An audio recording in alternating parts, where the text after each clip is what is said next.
안녕하세요. 김태훈 목사입니다. 빵집 목사의 뚜벅뚜벅 메시지. 오늘은 갈라디아서 묵상 네 번째 시간입니다.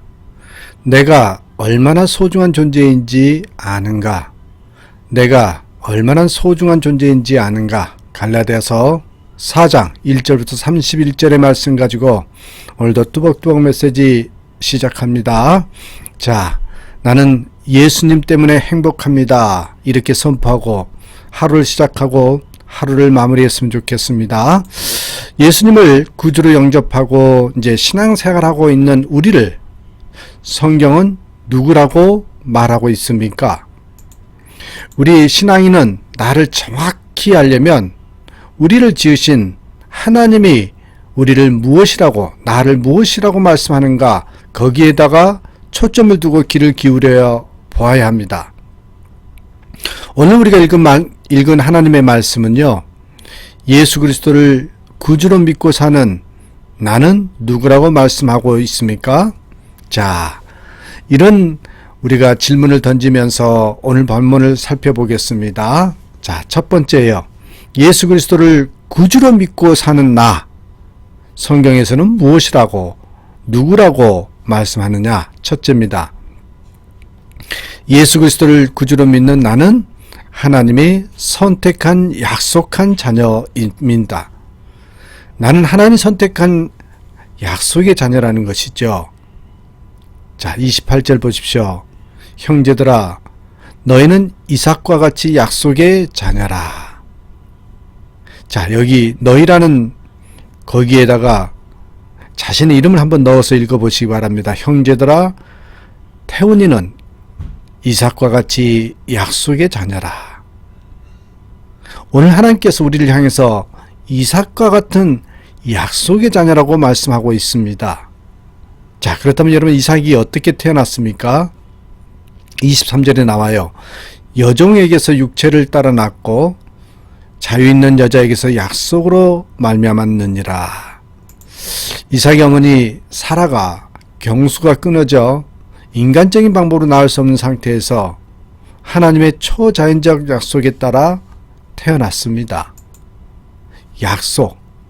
이 약속이라는 것은 인간들이 만들어낸 것이 아니라 하나님의 주권적인 작정, 계획, 섭리를 통해서 주어진 선물입니다.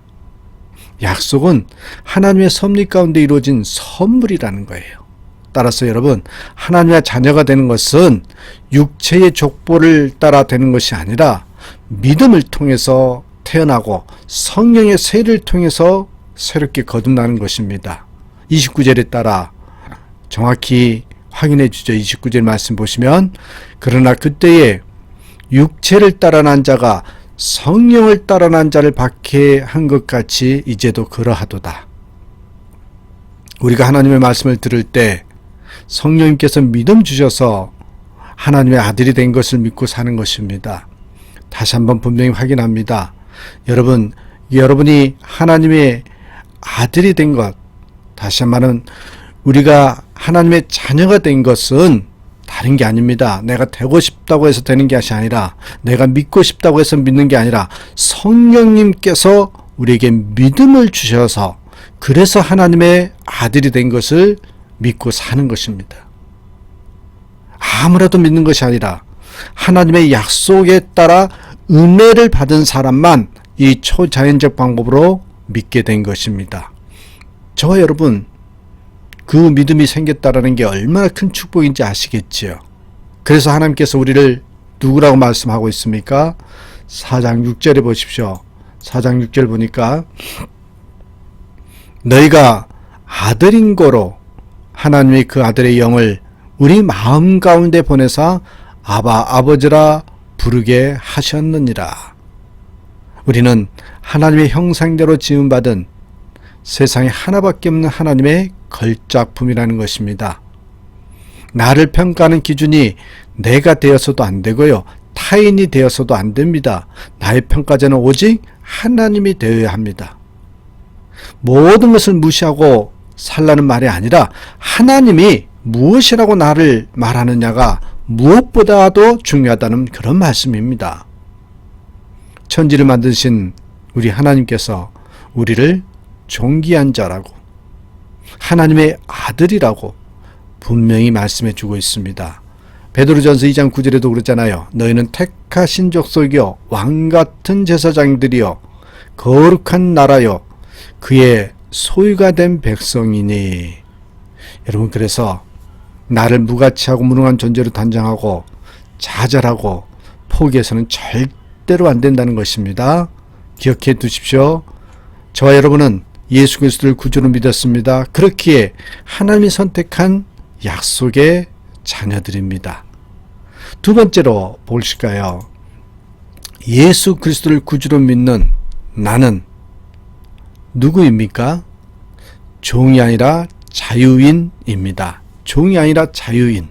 자, 5장 1절 보시면 그리스도께서 우리를 자유롭게 하려고 자유를 주셨으니 그러므로 굳건하게 서서 다시는 종의 멍에를 매지 말라.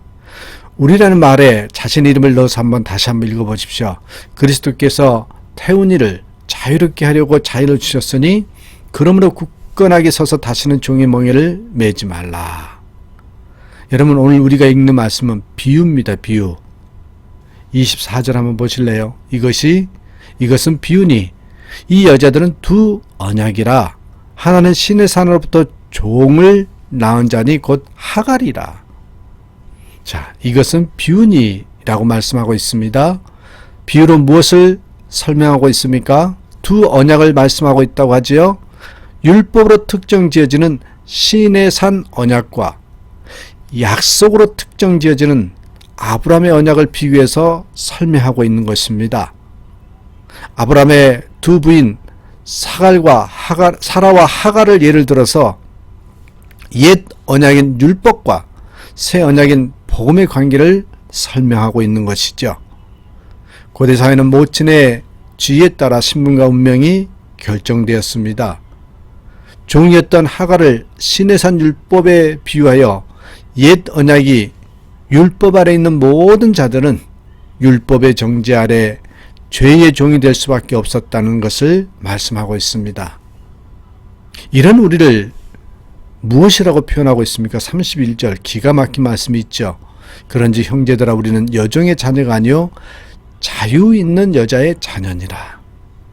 자유 있는 여인의 자녀. 우리는 율법에 묶인 노예의 자녀가 아니다. 노예의 자녀가 아니라는 것을 강조하고 있는 겁니다. 하나님께서 우리의 믿음을 보고 기꺼이 받아들이실 바로 자유인의 자녀, 자유인이라는 말씀입니다. 그런데 자유인이 되었는데도 불구하고 거짓 선자들의 유혹에 빠져서 자꾸 율법의 종으로 다시 돌아가려고 하는 자를 위해서 안타까운 마음으로 이 말씀을 기록하고 있습니다. 21절 보십시오. 내게 말하라. 율법 아래 있고자 하는 자들아 율법을 듣지 못하였느냐. 그래서 이미 자유인이 되었으니 다시는 종의 멍에를 매지 말라고 말씀하고 있는 것입니다. 예수 그리스도 안에 있는 우리는 죄와 사망에서 자유인이 되었습니다. 기억하십시오, 여러분. 예수 그리스도를 구주로 믿습니까? 그렇다면 저와 여러분은요, 이젠 종이 아닙니다. 자유인입니다. 노예가 아닙니다. 자유인이라는 걸 잊지 마시기 바랍니다.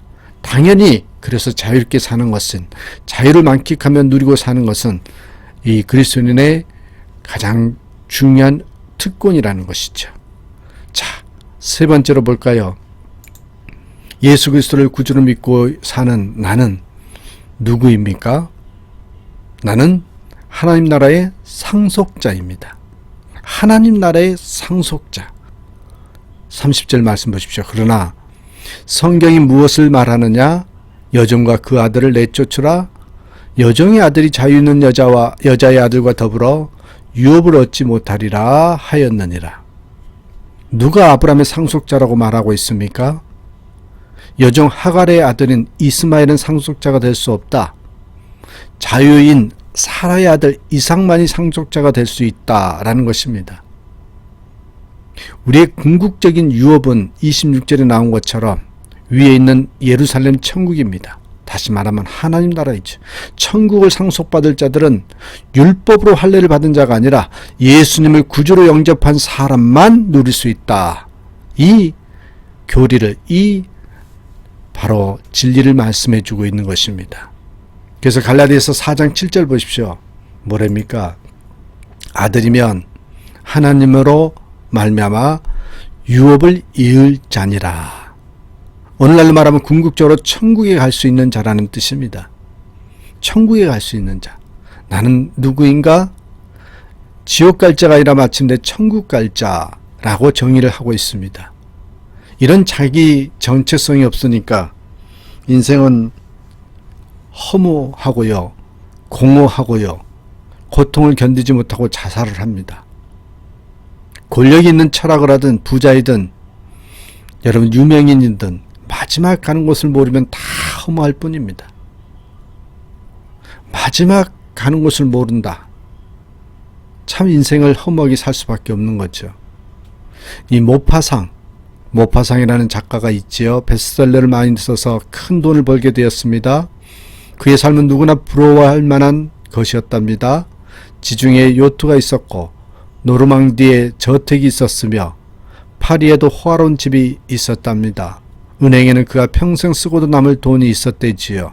하지만 그는 1892년 1월 1일 아침 더 이상 살아야 할 이유를 찾지 못하고 스스로 목을 찔러 자살을 시도했답니다. 다행히 목숨은 구했지만 이후 정신병자가 되어 고통으로 절규하다가 43세를 일기로 생을 마쳤습니다. 그의 묘비에는 그가 반복해서 했던 그 말이 적혀 있다고 합니다. 어떤 말인 줄 아십니까?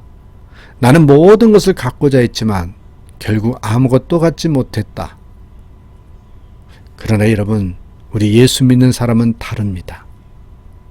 더 나은 본향을 사모하고 사는 것입니다. 더 나은 본향은 바로 천국이죠.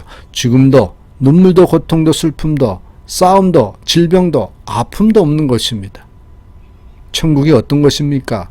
하나님과 함께 영원토록 사는 것입니다. 하나님과 함께 영원토록 사는 것. 예수 그리스도를 구주로 믿으면 천국에 가서 영생합니다. 허무가 극복된 나라, 죄와 죽음이 정복된 나라, 고통과 슬픔이 사라진 나라, 천국이 있습니다. 나는 바로 이 나라를 상속받을 자이다. 얼마나 큰 축복입니까? 이 유업은 단지 천국만 의미하는 것은 아닙니다. 유업을 이을 자는 유산을 다 받을 자, 하나님 나라를 받을 자라는 것입니다. 상속자는 하나님 아버지의 것이 전부 나의 것 되는 것입니다. 천국뿐만 아니라 이 땅에서도 모자람이 없는 하나님의 부요를 누릴 수 있는 자라는 것이죠. 시편 2편 7절 이하의 말씀합니다. 내가 영을 전하노라 여호와께서 내게 이르시되 너는 내 아들이라. 오늘날 내가 너를 낳았도다. 내게 구하라. 내가 열방을 유업으로 주리니 내 소유가 땅끝까지 이르리로다. 그렇습니다, 여러분. 우리는 그런 존재입니다. 오늘 성경에서 나는 누구라고 말씀하고 있습니까? 나는 하나님이 만세전에 선택한 약속의 자녀입니다. 나는 종이 아니라 자유인입니다. 나는 하나님 나라의 상속자입니다. 여러분께 오늘 말씀으로 한번 적용해 보시라고 질문을 드립니다. 나의 정체성을 분명히 확인했는지요? 약속의 자녀요, 자유인이요, 하나님 나라의 상속자라는 그 신분, 그런 존재라는 것이 여러분 믿어지십니까? 지식적으로만 아는 것이 아니라 확신 속에서 마음껏 누리며 사는 저와 여러분 되시길 주님의 이름으로 축복합니다. 감사합니다.